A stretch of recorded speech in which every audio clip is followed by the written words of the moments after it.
আমরা থাকি শিলিগুড়ি আর দুজনেই ঘুরতে ভীষণ ভালোবাসি। সেদিনেও ঘুরতে ঘুরতে আমরা পৌঁছে গেছিলাম একটা সুন্দর অফবিট লোকেশনে। রিসর্টে যাওয়ার সাথে সাথেই আমাদের খাদা পরিয়ে ওয়েলকাম জানানো হলো। এই রিসর্টটা ছিল একটা ঘন জঙ্গলের মধ্যে, চারিদিক থেকে পশু পাখির আওয়াজ কানে আসছিল, বেশ ভালো লাগছিল। কিন্তু এখানে রয়েছে টোটাল 4টে কটেজ। আপনারা চাইলে এখানে একদিন এসে সময় কাটিয়ে যেতে পারেন। রুমগুলোও বেশ ভালো আর বাথরুমটাও বেশ পরিষ্কার পরিচ্ছন্ন।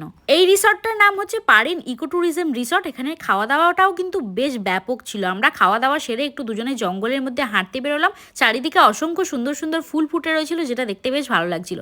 এখানে রয়েছে একটা পাহাড়ি নদী এই ব্রিজের নিচেই, যেখানে আমরা পা ডুবিয়ে জলের মধ্যে বসেছিলাম। জলটা বেশ পরিষ্কার ছিল। আর এখানে ডিটেলস যদি লাগে তাহলে আপনারা কমেন্ট সেকশনে ডিএম টাইপ করবেন, আমি সকলকে ডিটেলস প্রোভাইড করে দেবো।